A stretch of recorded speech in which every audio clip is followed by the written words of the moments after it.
Hey movie fans, and welcome back to another episode of the Untraded Media Podcast. This is episode 141. Sorry we didn't do it last week. There's both a scheduling conflict with me and Josh, and then Josh was just not feeling too great. Plus, last week was super slow movie-wise, so that's just kind of on us, just going, yeah, we don't really feel like we're missing a whole lot. And once again, Josh is not going to be with us this week. He's still not feeling at his peak performance, but that's okay. You're just going to be stuck with me this week. And once again, we don't really have a lot of movie news this week. So since it's just me this week, we're going to do just the movie news. We're just going to kind of flesh it out. We'll just chat about it. Well, you know what that means. Just me talking to myself in a padded room, which you always come here for each week. But before we get into all that, I've been watching and reading a bunch of different things that we're going to talk about here for what we watching, what we reading, whatever we're doing. Can't you tell I'm lost without Josh? Josh, please come back to me. I'm desperate.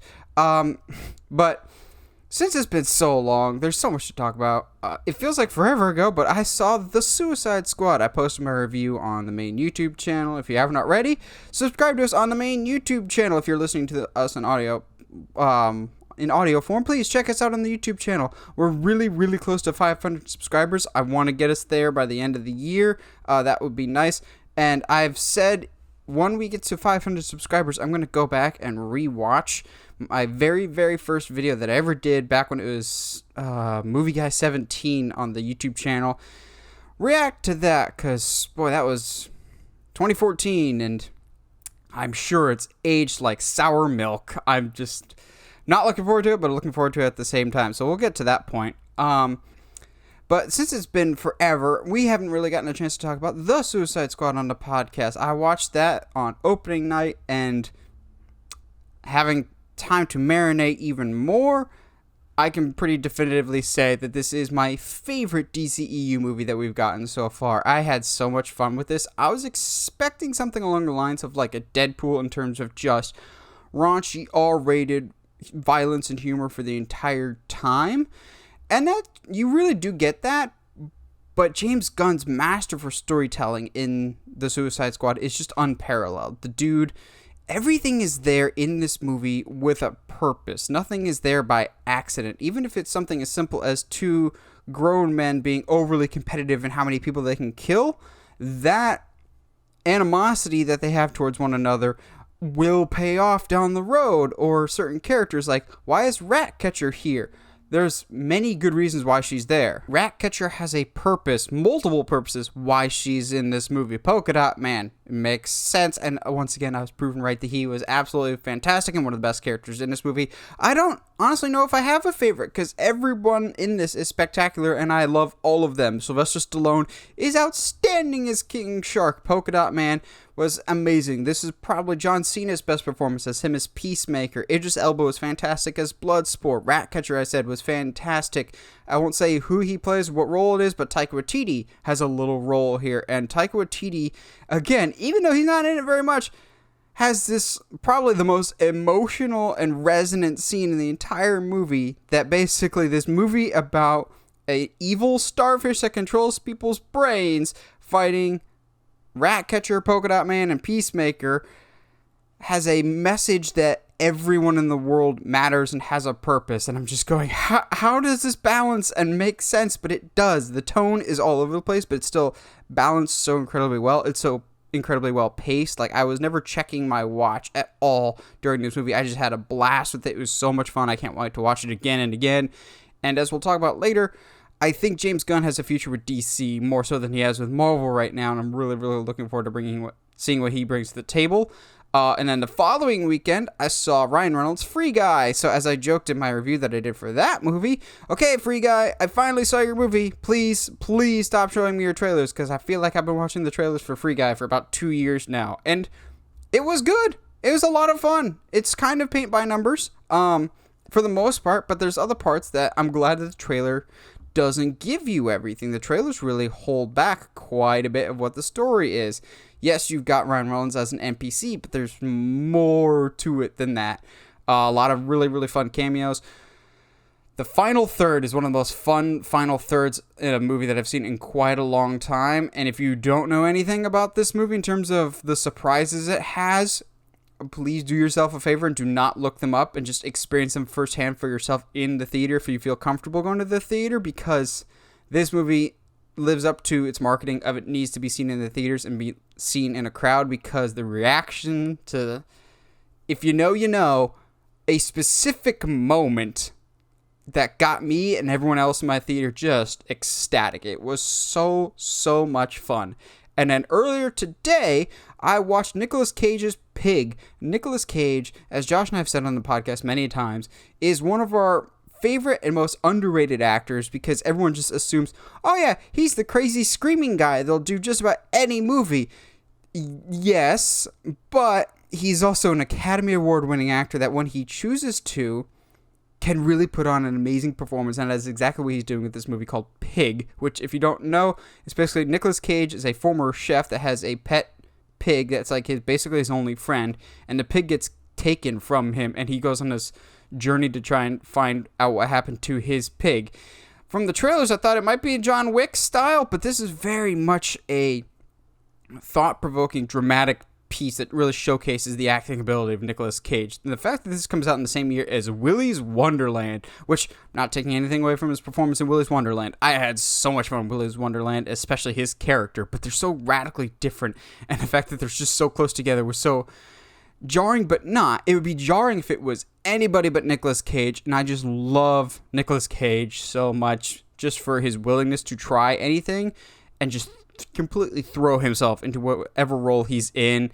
Pig is really excellent from a dramatic standpoint. It's not going to be for everyone, but it was really solid and really good. I would not be surprised at all if Nicolas Cage is in some awards conversations by the end of the year for Pig, because, yeah, guys, it's that good in terms of acting performances from its very limited cast.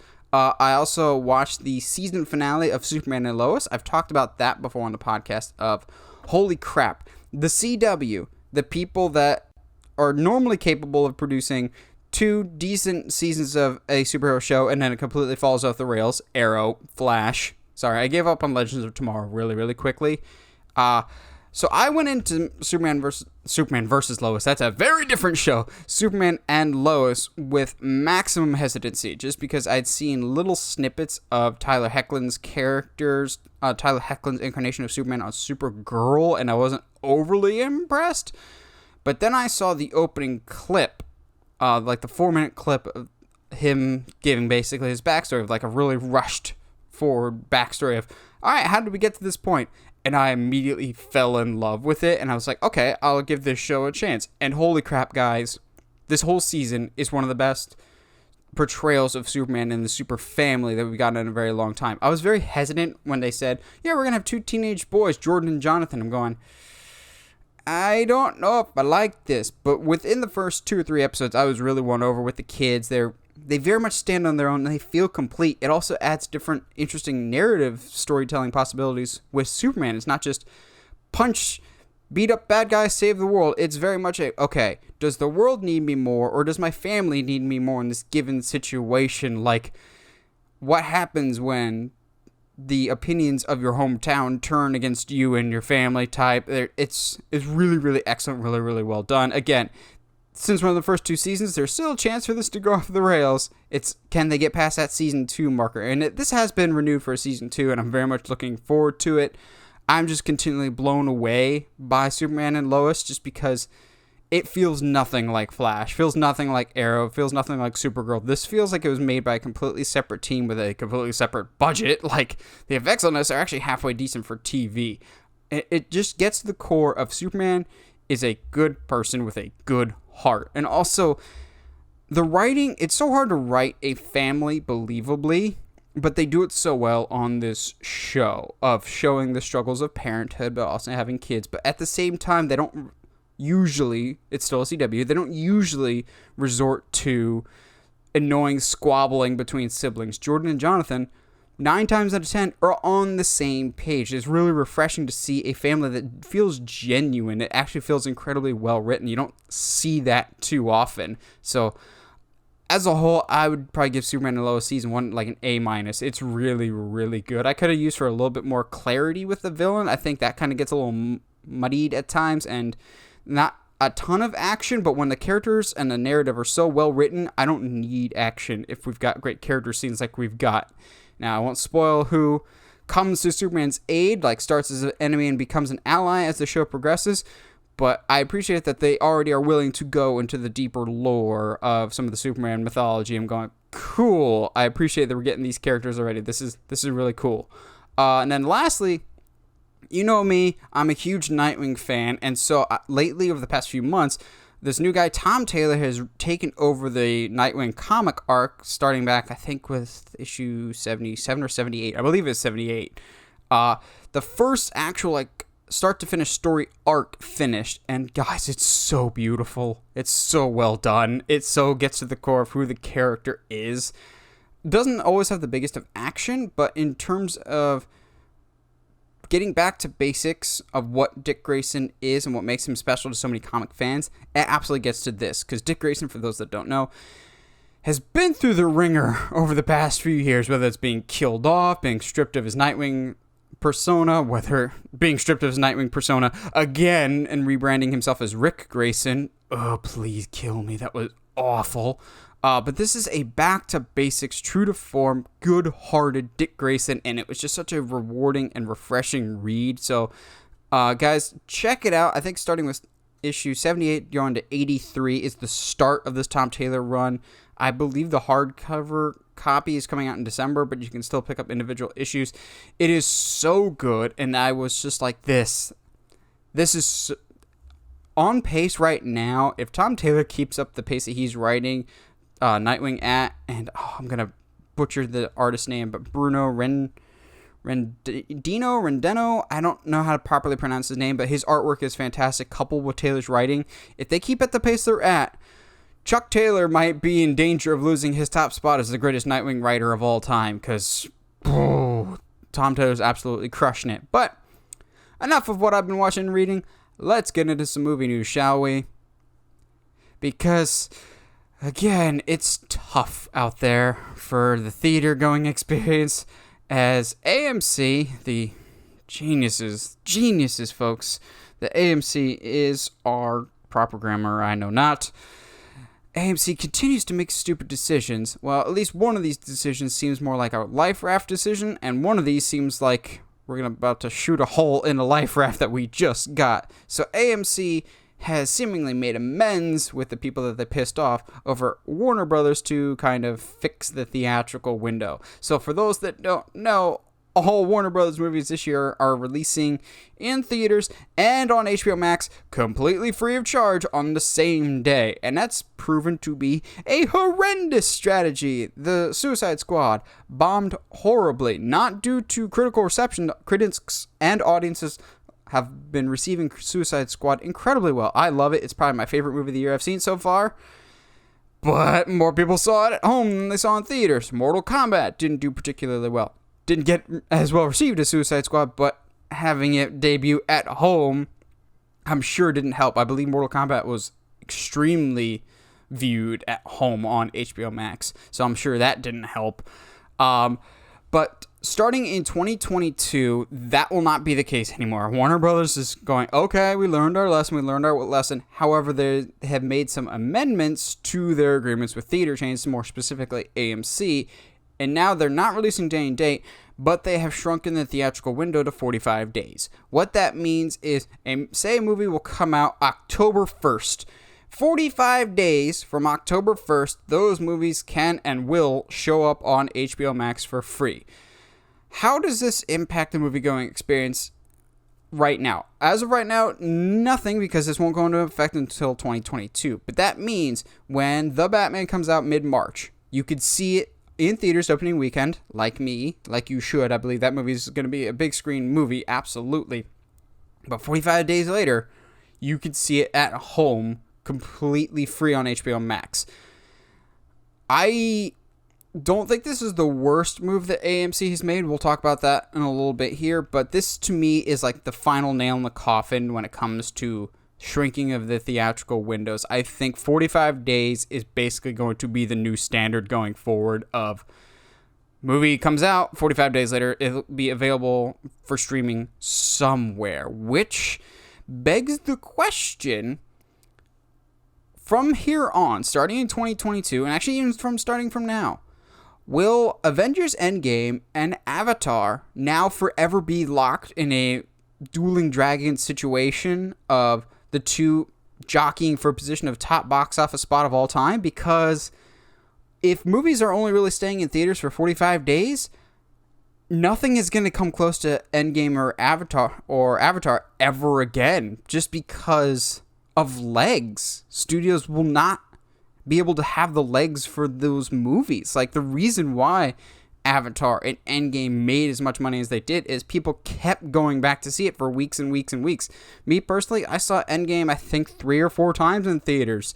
Avatar, never saw in theaters, but those had legs. Those were in theaters for 3, 4, maybe even 5 months, and it'd still make, even if it was only making like $1 million or $2 million each weekend, months down the line, that still adds up and adds up and adds up. With this 45-day window, I think that's just going to compress that even more to the point of box office sales. I don't know what the new benchmark will be for success. I think it might depend on the movie, but like, so maybe it's just me, but like big budget movies lately, it feels like we're conditioned to go, okay, $1 billion, that's the threshold, right or wrong, to think that, because we tend to think, oh, Aquaman made $1 billion. Marvel movies average $1 billion. Like, big box office movies need to average $1 billion. I think that's going to change with this 45-day theatrical window. Maybe about 500. But again, I think that would depend on the budget of the movies that comes out. So like a Halloween, which gets made for 20 or 40 million, that would be a success at $100 million or $150 million. That would be a success. But those big, huge, large-scale epics like an Endgame, I don't know if we're going to see as many of those, just because the studios might not be able to reap the financial benefits. But then again, we're in this age of streaming where content is key, and they really need, any streaming service really needs to plant their flag and go, this is why you need to be watching our stuff. Disney Plus has The Mandalorian. Amazon's going to have this Lord of the Rings series. Netflix has Netflix as their name, basically. So maybe we'll still get large-scale stuff, but with this 45-day window more or less becoming the new standard, I don't think we're going to get large-scale epics like we used to. And I think this kind of solidifies Endgame and Avatar as the two top dogs, probably for the rest of film history, in terms of box office revenue, just because nothing's going to be able to be allowed to get close in terms of legs and duration. However, that's not the only thing AMC related that has come out in recent weeks, just because AMC, what are y'all doing? You want to stay in business, right? Then stop making boneheaded decisions, because seriously, guys, whoever's running AMC, I genuinely don't think he either knows or cares how stupid some of his decisions are. So, it's no secret. Not a lot of people are going to the theaters right now. I'd say maybe half the people that would normally go to a theater are going. If that, it's kind of hard to keep track of, and with Delta currently in the midst of everything, there's growing concern. I understand that. But AMC is in a tough situation, and they are in a tough situation, one, because of the virus, but two, because of the situation that they themselves are putting themselves in, because they're morons. What am I referring to? So AMC has recently come out and stated of like, someone asked, basically, what are your plans to be sustainable with the virus still in effect and people wary to go in theaters? AMC, in their infinite wisdom, are going, we have ideas to bring people back. We're going to increase ticket prices, and we're going to lower the amount of showtimes per day. Are you stupid? Are you kidding me? You're going, we need more people. Okay, we'll make the tickets more expensive, and we have less times for people to see movies. Like, does this count as sabotage or stupidity? Like, this is beyond moronic. You want people to come through your gates, right? You want people to come to your theater to see your movie. But instead of, making the tickets cheaper or making the overall experience better, that would encourage people from leaving their home theater system that they've spent thousands of dollars on to see it on a big screen, you're going, we're going to make it more expensive and harder for you to see the movie that you want. As they're stating, I don't think they've put this in effect yet, but going forward, they're hoping to have on weeknights, so Sunday through Thursday. Last showings of the evening be at 8 p.m. Are you kidding me? Release times for opening night for like the Suicide Squad one, me and my buddy saw opening night, was 7 o'clock. So basically an hour from then would be the final showing of the night, and you're closing up shop around 10:30ish with all your staff and everything. That's the time Chick-fil-A closes, and I still think that's one of the earlier closing times for food. Like, a movie theater closing before 10 just does not sound right to me, because you've got people that are night owls. I am one of them. I don't go to the movie super late, but I'm still up. People like to have the option and the flexibility in their scheduling. Not everyone can go at 5 on a Friday. They're still coming out of work. So by the time people get home, they still want to go out. Maybe they can only get something at 8:30 or 9 o'clock. Why would you limit the people's ability to see movies? Like, I genuinely don't understand the rationale here. This is beyond stupid. It's like, okay, we've got 10 loyal customers that pay $10. That's $100 here. Well, if we raise our ticket prices at $12 or $13, well, we're going to lose some people, but we might make more money out of that off the difference. I'm going, you're making Bob Chapek decisions here. You're thinking with your wallet, not your brain. This is beyond stupid. I don't understand the rationale here. AMC, you're dying, but instead of seeking medical help, you're shooting yourself in your other foot that is working, that you shot yourself before with one foot. Now you're shooting the other foot, so you can't walk to get the help to begin with.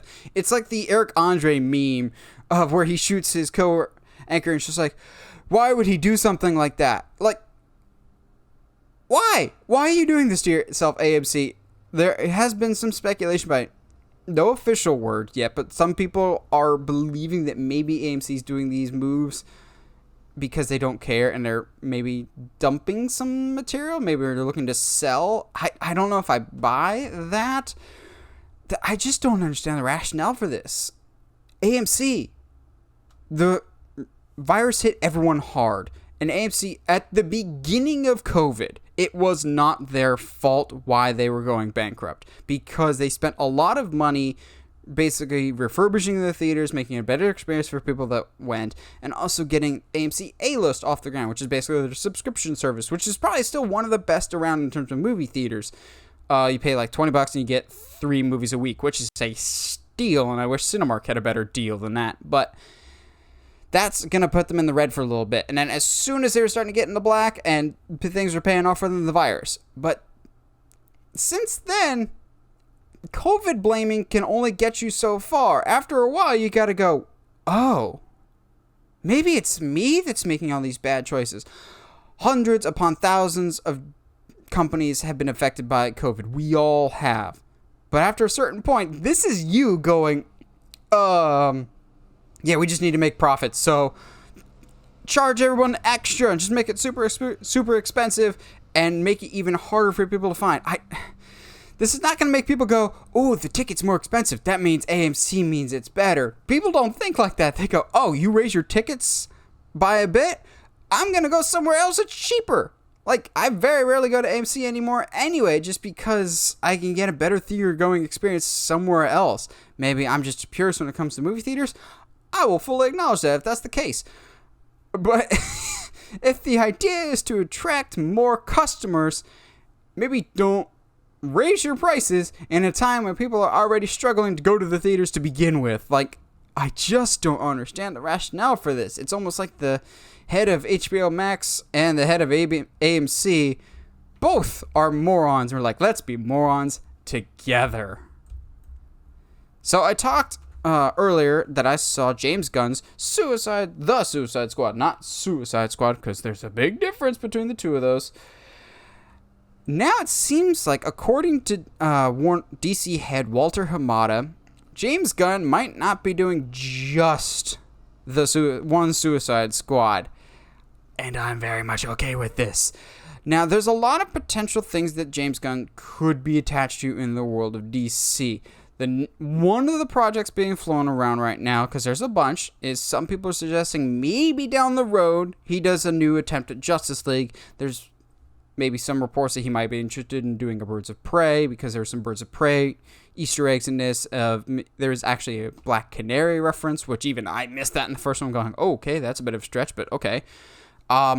Having seen The Suicide Squad, James Gunn's The Suicide Squad, please, please, please, please, please let this man do more DC projects, because, oh my gosh, I love The Suicide Squad. Just, its humor is not going to be for everybody, but in terms of its storytelling, I want more of that, please, because this movie fully embraced its comic bookness. I know there's a lot of Snyder fans out there, and that's awesome, but I felt like at times with Zack Snyder, he wanted to change the source material because he might have been embarrassed or wanted to cool it up a little bit, as I have my air quotes here, cool it up a little bit more for a modern audience, just because he's just like, I don't think this really works nowadays. I'm going, you just got to put a little extra effort into it. James Gunn fully acknowledged the campiness and cheesiness of some of the source material, but embracing it makes it work better, I think. These characters are what they are. I would like James Gunn to do a Justice League movie. However, I don't think that's the best fit. I think there's some other DC properties that I think he would actually be a better fit for. Case in point, Justice League Dark. That project's been in development hell. The bad Justice League Dark joke. That's been in development hell for ever, with names like Guillermo del Toro and J.J. Abrams attached at one point or another, to the point of, I don't know if that's ever getting off the ground, but maybe the HBO Max stuff that we're getting with the Zatanna movie and rumors of a Constantine movie, those are stepping stones to a Justice League Dark. I think that would fit better than an actual Justice League proper. For those that don't know, Justice League Dark is basically the magical, mystical underworld side of DC as a team, kind of like merged the Suicide Squad in terms of not necessarily the nicest people with the Justice League into a team. You've got Constantine, Etrigan, Zatanna, Swamp Thing, like kind of the darker, magical, ominous characters that are kind of hidden in the shadows are a team protecting the world from mystic threats. I think that would be much more in line with his sensibilities of Justice League Dark is typically a more R-rated team than traditional Justice League. I think because they're not as mainstream characters, he can kind of find a success that he did with Guardians and the Suicide Squad and bringing relatively obscure characters to the mainstream. There's less expectations of what these characters would be like say, Zatanna or Constantine. Yes, we had Constantine, The Legends of Tomorrow, and some other live action forms, but I don't think the general population knows who Constantine other than a Keanu Reeves movie. So I think you've got freedom there, freedom of Zatanna. Swamp Thing, oh boy, that one's got a lot of untapped potential. I know there was a DC show, but that got canceled real quick due to wacky reasons. And I'll speak for Josh here. We need Etrigan in live action form. Etrigan's awesome, guys. It's basically kind of like the Hulk meets Dr. Jekyll and Mr. Hyde, kind of very, very, very basic form of that. I think you'd see him doing Justice League Dark. However, selfishly, I would also really like him to do either a Teen Titans or a Young Justice, because he excels with teams, and Teen Titans are like one of the teams besides the Justice League in terms of just iconic nature of please, please, please, I just want Robin, Cyborg, Beast Boy, Starfire, maybe Aqualad, all of them together, but just please make that happen. And he really excels with these team stories. He balances everyone out incredibly well. Case in point, The Suicide Squad, there's so many people, but I felt like everybody had clearly defined characteristics, specific moments that they really excelled in. Everyone had that wow moment, and I want that from a Titans, whether it's Cyborg having a actual booyah moment that feels earned and not, awkwardly shoehorned in and forced to be there by Joss Whedon in kind of gross situation, and maybe an actor that's okay with saying the line. Or I can die happy if we had Nightwing leading the Teen Titans and goes, Titans, go! I don't care that it's fan servicey. I need it in a movie someday. I think either one of those would be good choices for James Gunn, and I think it's very, very likely that he becomes a much more prominent role within DC. I'm going to go on two limbs here and hope neither of them snap and I fall on my face. The first one is I think the next James Gunn DC project is going to be announced at DC Fandom this year in October. I think they already know, or have an idea of what the next James Gunn project will be besides Peacemaker that's coming to HBO Max in January. That's almost done and completed. I think the next actual James Gunn DC movie will be announced at DC Fandom. And I think after Guardians 3, James Gunn is going to be done with Marvel, I think. And here's why. I think Chapek is doing a lot of damage. That I've made no qualms about. That's no secret to anybody who listens to the podcast. Chapek is burning bridges quick. And I think the creators can see the shift in leadership. I think James Gunn was thankful and appreciative of the creative freedom that he was allowed with the Suicide Squad. That was all he talked and raved about. I was allowed to do whatever I wanted. I could do whatever. Like the Suicide Squad feels so distinctly James Gunn. It's so balls to the wall insane. And I think he really enjoyed that creative freedom. And his Marvel stuff has been good, but it definitely feels like it needs to be a perfect puzzle piece to a larger picture. Whereas the Suicide Squad, it's a cohesive narrative that can set up future things, but it's very much its own thing. And I think he would like the potential to be the Kevin Feige for DC. I don't know if he'll go that far, but in terms of being a major presence, I think there's going to be a seismic shift in Marvel going forward. Taika Waititi might be stepping away from Marvel for a bit. We know he's doing Thor: Love and Thunder, but he's also doing a Star Wars movie after that. And he was in The Suicide Squad, even if it was a limited role. So there isn't these dividing lines anymore of you're either Team Marvel or Team DC. James Gunn's been on both sides. I think Taika Waititi might be going on both sides. And with the current leadership over at Marvel, I think might be on kind of rocky footing in the near future if Chapek can't get on the same page with some of his employees. I think some of them might jump ship, and I think James Gunn might be the first one to do that in a very prominent role. I wouldn't be surprised if they announce The Suicide Squad 2 or Suicide Squad 3, I guess at this point, at DC Fandom as his next one to just kind of be a safe option.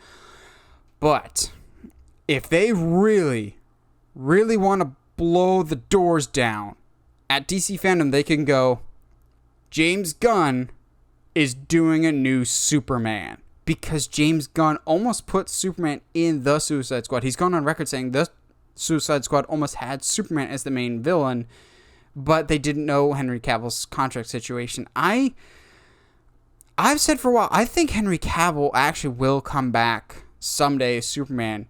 It's just a matter of where and when and what kind of a role.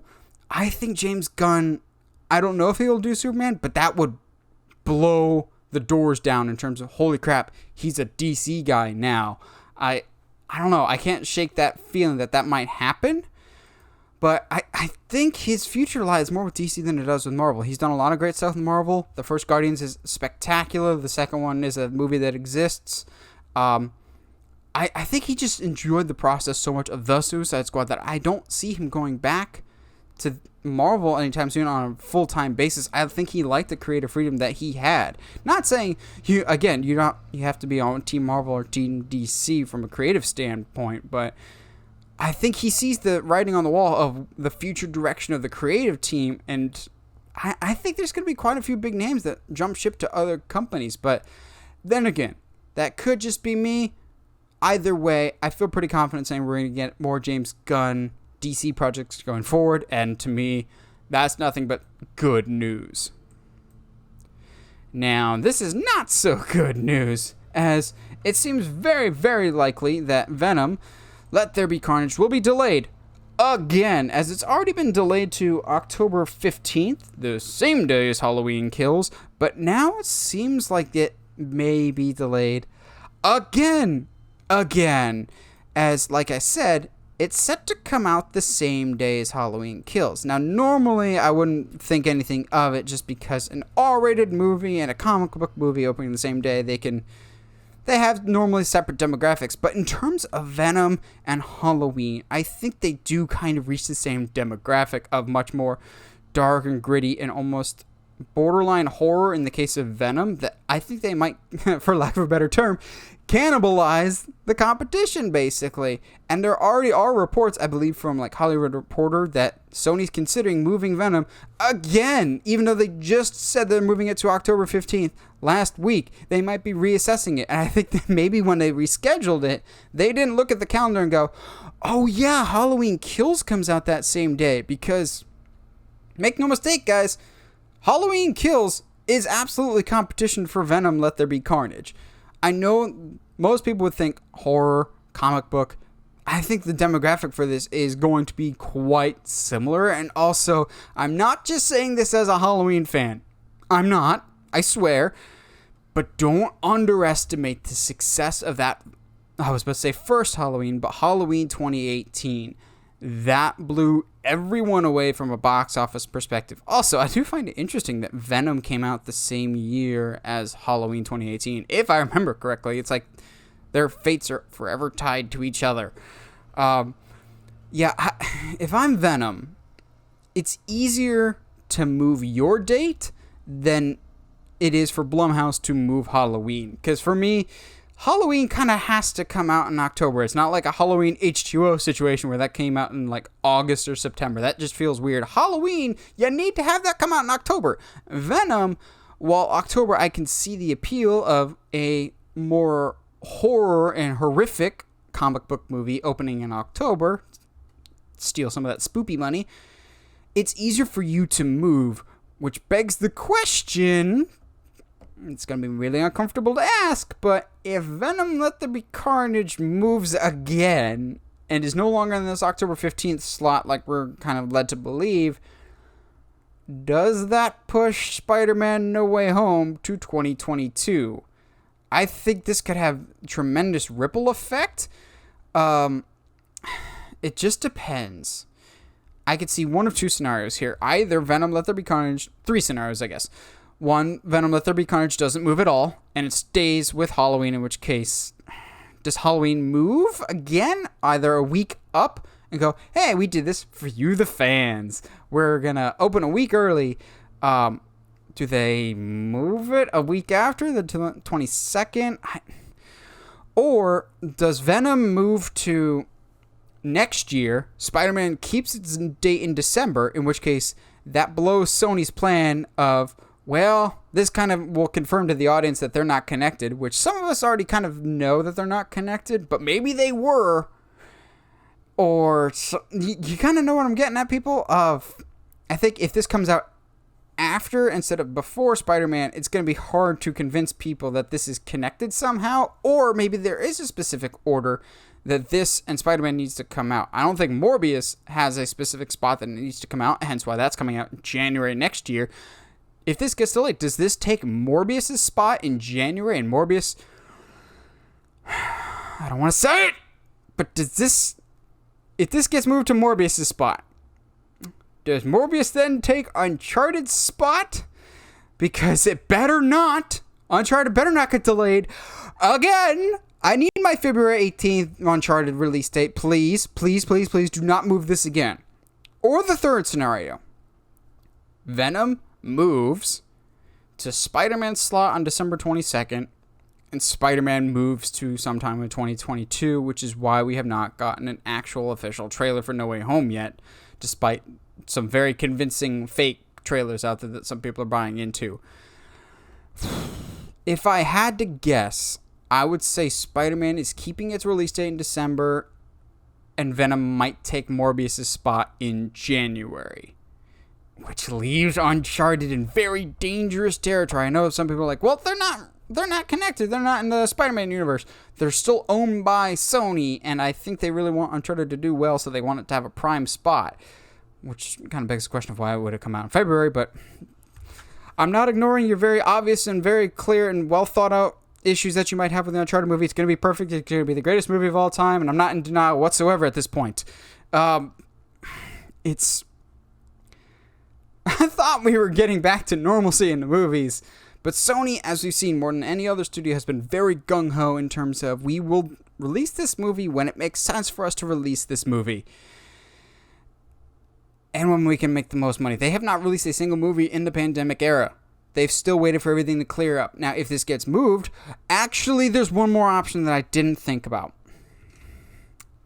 If this does get moved, this could take Ghostbusters' slot in November, because that is also a Sony movie, in which case Ghostbusters, unfortunately, might be moved to 2022, because that I think can be slotted anywhere. It could be a Halloween era movie, but it's currently coming out in November now, so if that comes out in November, it can come out anytime. And I have high expectations for Ghostbusters, but I think that one could be moved to make room for Venom, if that makes sense. So there's a lot of options here for Sony if they choose to do that. It's confusing, and it hurts my brain to think about, my little brain to think all these different options. It's like the Charlie Day meme from It's Always Sunny, of just like, here's the board of, if this happens, and this happens, and this happens, and then this could happen. Let's just get back to normalcy, please. Everyone, just take care of yourselves and those around you, so we can go back to the theaters again sometime soon. Because I want to see Venom just like everybody else, but I want there to stop being delays, please, more than anything else. Well, chalk this one up to bizarre and unusual casting, but sure, why not? And that is that the Sonic movie 2 has wrapped filming and also has cast its Knuckles in Idris Elba, recent star of The Suicide Squad, voiced of Shere Khan in The Jungle Book, an all-around fantastic guy. This is weird casting to me, but at the same time, I'm not overly surprised, because from the rumored names that came out a few months ago, that who makes this movie? I forget. Paramount?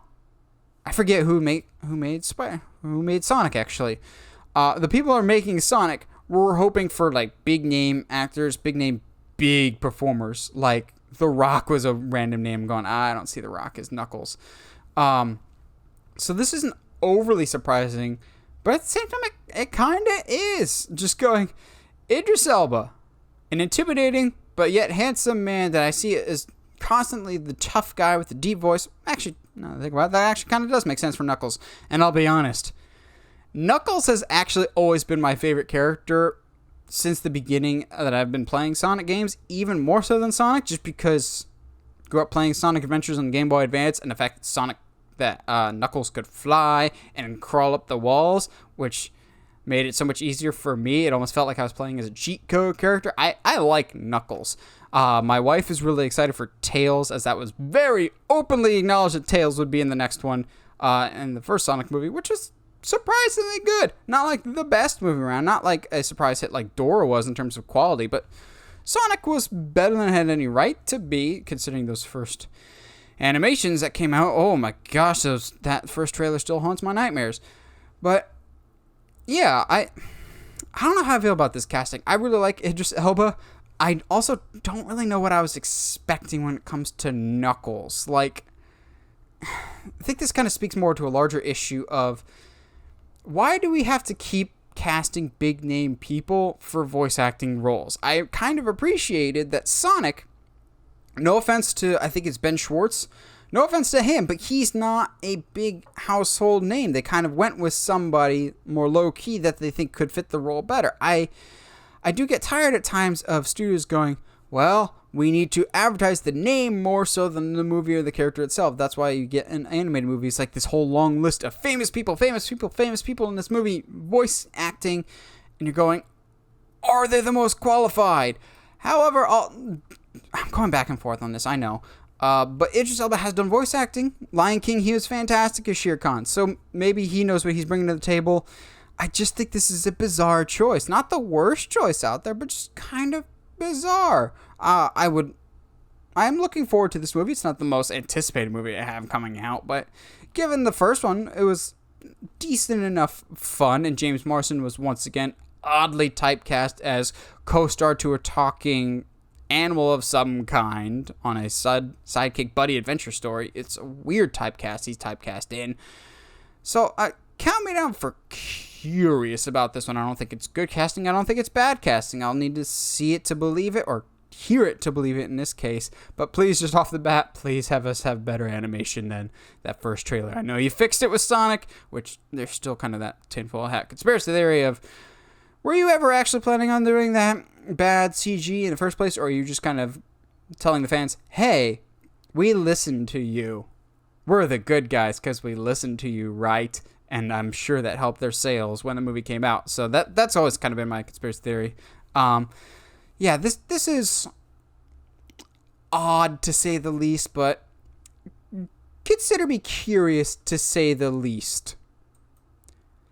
Now, lastly, for news this week is something that I'm beyond excited for, and that is Cobra Kai Season 4, which, thankfully, seems to be coming a lot sooner than at least I anticipated. Netflix has announced that Cobra Kai Season 4 will be debuting in December. Thank goodness, because why wait, man? I think Cobra Kai Season 3 came in January this year. Now, full disclosure, I have been a huge Cobra Kai fan since day one, back when it was on YouTube Red. Admission, I got YouTube Red just for Cobra Kai. And, that ad-free YouTube, but mainly for Cobra Kai, just because I'm that much of a sucker for the original Karate Kid, and then going back and watching the sequels and realizing, oh my gosh, do these not hold up, especially Karate Kid 3, but I was that much of a sucker for Karate Kid growing up that I was like, okay, I've got to see Cobra Kai.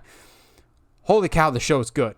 Like, really good. My wife and I just love Cobra Kai, and we've gotten really into it, and we really appreciate that the show takes elements from the original movies and actually improves them. Kreese was an over-the-top cheesy villain in the original movie, and he's still over-the-top and cheesy in this, but there's more reason as to why he is the way he is. There is no true black and white in Cobra Kai. There's always these shades of gray, which, if you're telling good character stories, that's really, really what you want. So we've been one of the OG fans from the YouTube Red days, and so when it came to Netflix, we became super, super excited because we knew, okay, this is a much bigger audience that more and more people are going to be attached to it with, and that's absolutely been the case with it so far. Cobra Kai has absolutely blown up since it's joined Netflix, and good for it. I think it's a fantastic show. It's not always the best show, and it does kind of fall into like CW teenager drama at times, but for the most part is a really, really well done continuation of the Karate Kid legend and mythos, and also at times feels like a do-over for weaker parts of the Cobra Kai mythos. Case in point, Season 3 had quite a bit of flashbacks to Karate Kid 2 and almost enhanced or made things better from that. And makes you go, okay, I kind of want to rewatch it, and I would then have a deeper appreciation of that movie. And we're going to absolutely get that with Season 4, I think, with Karate Kid 3, as it's no secret, because they've already announced this casting, that they're bringing back Terry Silver, the evil ponytail man from Karate Kid 3. I watched Karate Kid 3 as a kid just because I'm a completionist and I needed to see the whole series, but as an adult, Karate Kid 3 does not hold up. It's pretty bad. But Terry Silver was evil then, and he was messed up. I cannot wait to see what he is able to do with actual good writing. And the battle lines have been clearly drawn for Season 4. Like, Season 3 did not have the biggest cliffhanger like Season 2 did, in which case I was a nervous wreck going, I need the new season now to see what happens to my boy Miguel, which I'm so happy that the actor playing Miguel is getting more recognition, and he's going to be Blue Beetle. I'm beyond excited for the Blue Beetle movie. But I'm excited for Season 4. I'm excited for the direction that they took of like, okay, our good guys are here and our bad guys are here. Now, to continue with the conversation, I'm going to put a spoiler alert for the rest of me discussing Cobra Kai, just because I think there's some stuff that we should go over Season 4 that you really only will know, or we can talk about if you've seen Season 3. So if you're caught up with Cobra Kai, stick around. If you're not caught up with Cobra Kai, see you next week. And subscribe wherever you're getting us at. So, Season 4, I think, can be a really big pivot point for the series. I think there's a certain direction that would be the safe option, but I don't think it's the option that we're gonna get. So here's what my thoughts are with Cobra Kai Season 4.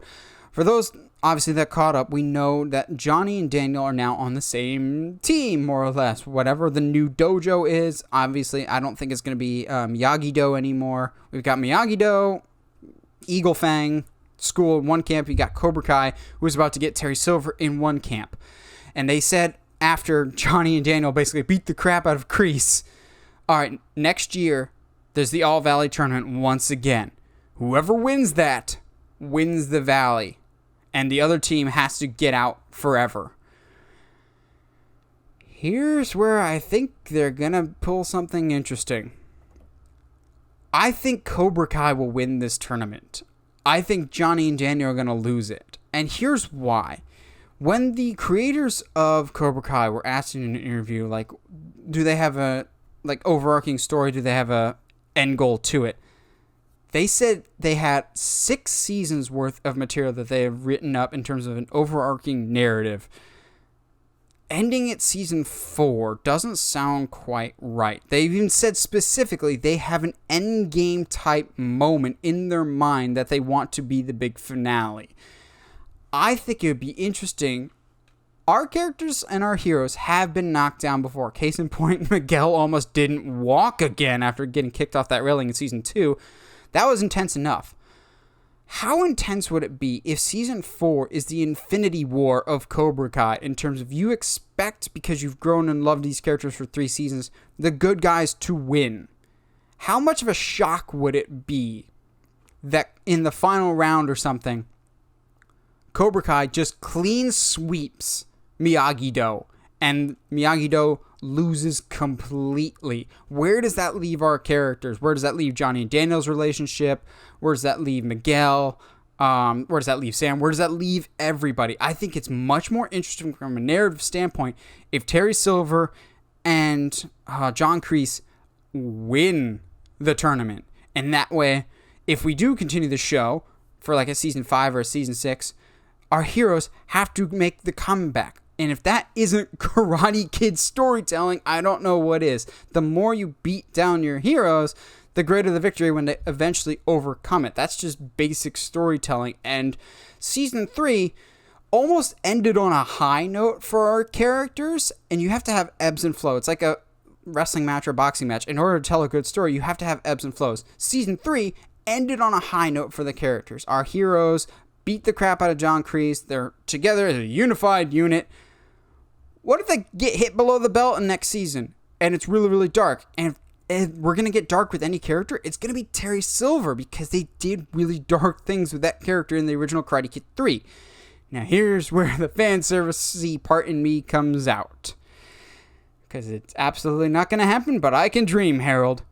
How great would it be if Miyagi-Do, White Fang, hybrid team, whatever they are, they lose in season 4 at the end of the tournament, and they are forced to disband forever.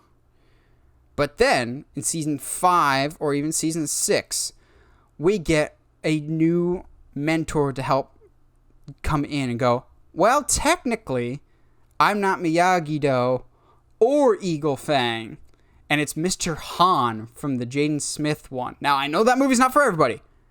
We don't even need Jaden Smith.